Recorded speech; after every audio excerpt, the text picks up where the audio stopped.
नमस्कार, आपका स्वागत है फटाफट खबरों में। आज हम लेकर आए हैं हिमाचल प्रदेश के हर छोटे बड़े शहर की सबसे तेज और ताजा खबरें। तो चैनल को सब्सक्राइब कीजिए और वीडियो कहां से देख रहे हैं कमेंट बॉक्स में हमें जरूर बताइए। नशीली दवाओं के दुरुपयोग और संगठित अपराध से निपटने के लिए एसटीएफ का गठन करेगी सरकार। हिमाचल प्रदेश सरकार ने नशीली दवाओं के दुरुपयोग और संगठित अपराध के उन्मूलन के लिए विशेष कार्यबल एसटीएफ गठित करने का महत्वपूर्ण निर्णय लिया है। इसका नेतृत्व अतिरिक्त पुलिस महानिदेशक अथवा पुलिस महानिरीक्षक पद का अधिकारी करेगा। मुख्यमंत्री सुखविंदर सिंह सुक्खू ने कहा कि नशीली दवाओं का दुरुपयोग एक वैश्विक चुनौती बन गया है, जिसके विरुद्ध सख्त उपायों को अपनाने की आवश्यकता है। उन्होंने कहा कि राज्य सरकार ने इस समस्या से निपटने के लिए कड़े प्रावधान लागू किए, जिससे नशीली दवाओं की तस्करी में शामिल अपराधियों की संपत्ति जब्त करने का प्रावधान शामिल है। एसटीएफ को विशेष प्रशिक्षण और समर्पित कमांडो बल के साथ तैयार किया जाएगा, जिसमें नारकोटिक्स कंट्रोल ब्यूरो के साथ प्रशिक्षण भी शामिल होगा।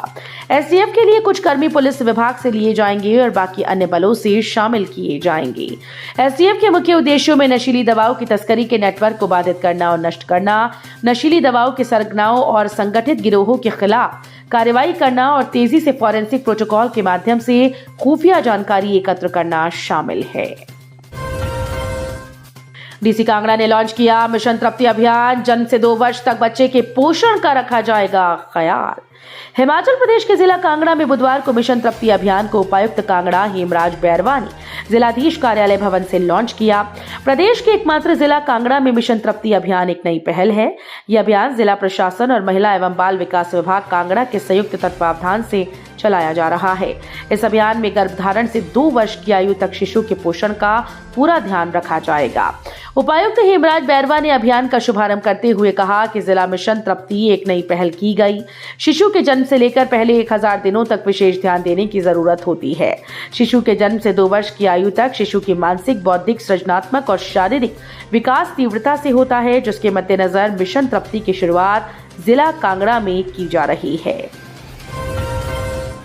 लकड़ी के बुरादे पर उगा दी औषधीय गुणों से भरपूर टर्की टेल मशरूम।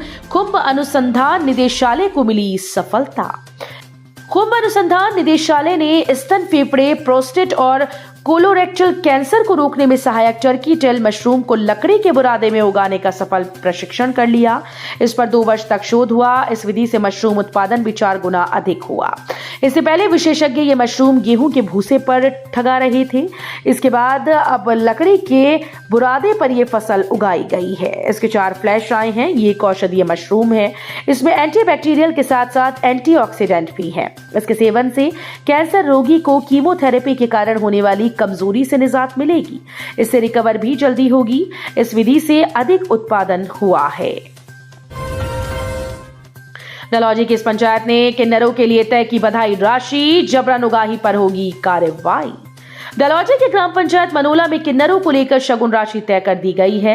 विभिन्न मौकों पर किन्नरों के लिए अलग अलग शगुन राशि देने की बजाय एक ही राशि निर्धारित की गई। पंचायत ने बाकायदा इसके लिए ग्राम सभा की बैठक में प्रस्ताव पारित किया कि जबरन पैसे मांगने की शिकायत ग्राम पंचायत तक पहुंचने पर किन्नरों को दी जाने वाली शगुन की राशि तय कर दी गई। ग्राम पंचायत के प्रधान रजनी चौबियाल ने बताया कि पंचायत ने बच्चे के जन्म पर 1100 और विवाह के अवसर पर 2100 रुपए की राशि निर्धारित की है। पीजीआई वालों ने भी कर दिए थे हाथ खड़े। नाहन मेडिकल कॉलेज के डॉक्टर्स ने बचाई मरीज की जान। लीवर पूरी तरह से खराब होने, फेफड़ों में पानी भर जाने और पूरे शरीर पर काफी अधिक सूजन आने के चलते एक मरीज की जान पर बन आई। यहां तक कि वो बिना ऑक्सीजन के सांस भी नहीं ले पा रहा था। पीजीआई चंडीगढ़ में चंद रोज उपचार के बाद मरीज को ये कहकर लौटा दिया गया कि अब कुछ नहीं बचा, मरीज को वापस ले जाओ। लेकिन परिवार के दावे के मुताबिक इस मरीज की जिंदगी को doctor YS Parmar medical college एवं अस्पताल नाहन के डॉक्टर्स ने बचाया है।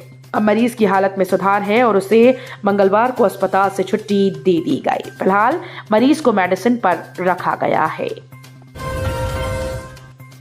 राजीव गांधी स्वरोजगार स्टार्टअप योजना से बेरोजगार युवाओं के सपने हो रहे साकार। हिमाचल प्रदेश सरकार द्वारा अपने 2 वर्ष के कार्यकाल के दौरान एक ओर जहां विकास के नए आयाम स्थापित किए हैं, वहीं प्रदेश में बेरोजगारी की चुनौती से निपटने के लिए अनेक योजनाएं शुरू की गई, जिनके सार्थक परिणाम सामने आने शुरू हो गए। प्रदेश सरकार की लोकप्रिय योजनाओं में से एक है राजीव गांधी स्वरोजगार स्टार्टअप योजना। ये योजना जिला चंबा में बेरोजगार युवाओं के लिए वरदान साबित हो रही है।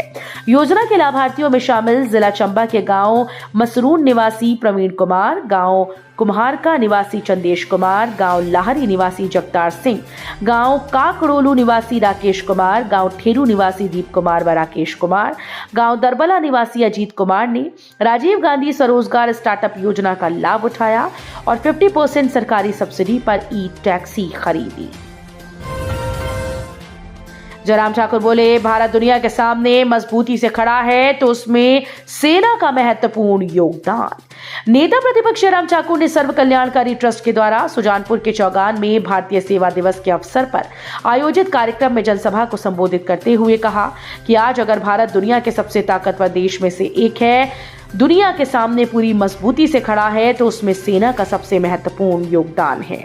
जब हम सर्दी गर्मी से बचकर कहीं आराम कर रहे होते हैं तो हमारी सेना कठिन से कठिन भौगोलिक परिस्थितियों में बिना परेशान हुए हमारी रक्षा के लिए तत्पर रहती है। सेना भर्ती का फिजिकल टेस्ट 17 से मोबाइल फोन पर रहेगा पूर्ण प्रतिबंध।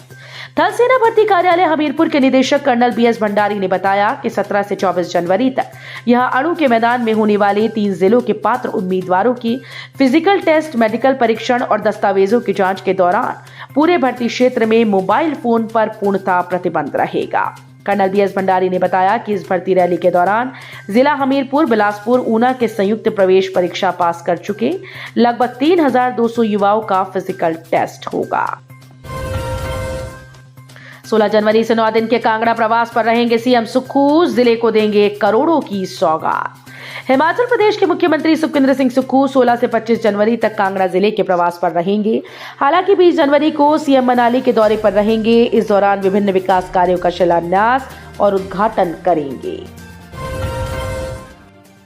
कैसे संभले सुरक्षा व्यवस्था, पुलिस जवानों की कमी से जूझ रहा शिमला, डेपुटेशन पर वापस मांगे गए 170 जवान। शिमला पुलिस को पुलिस जवानों की कमी काफी खल रही है। इसके कारण पुलिस का काम और अधिक प्रभावित हो रहा है। ऐसे में अब शिमला पुलिस ने डेपुटेशन पर पुलिस मुख्यालय को भेजे गए 170 जवानों को वापस मांगा। इस बारे में एसपी शिमला संजीव गांधी ने पुलिस मुख्यालय को पत्र लिखा है। एम्स बिलासपुर में भरे जाएंगे एसआर के 127 पद, अधिसूचना जारी, आवेदन मिलेंगे आवेदन फॉर्म। भारतीय आयुर्विज्ञान संस्थान एम्स बिलासपुर ने 127 फैकल्टी पदों पर भर्ती के लिए अधिसूचना जारी कर दी है। लंबे समय से एम्स प्रबंधन की ओर से विशेषज्ञों के पदों को भरने के लिए अधिसूचना जारी हो रही है, लेकिन अभी तक कुछ विभागों में पद नहीं भरे गए। एम्स बिलासपुर में अभी तक गैस्ट्रोएंट्रोलॉजी विभाग में विशेषज्ञ चिकित्सक की नियुक्ति नहीं हो पाई है। कृषि जगत ने बनाई अलग पहचान, 7 महिलाओं को मिला इनोवेटिव उद्यमी पुरस्कार। भारतीय कृषि अनुसंधान परिषद के कृषि प्रौद्योगिकी अनुप्रयोग अनुसंधान संस्थान जोन 1 लुधियाना द्वारा हाल में आयोजित स्थापना दिवस समारोह के दौरान राज्य की 7 महिला कृषि उद्यमियों को इनोवेटिव महिला उद्यमी पुरस्कार से सम्मानित किया गया। सम्मान पाने वाली महिलाओं को चंबा, शिमला, सोलन, लाहौल और स्पीति 2 के कृषि विज्ञान केंद्रों के द्वारा समर्थित किया गया था।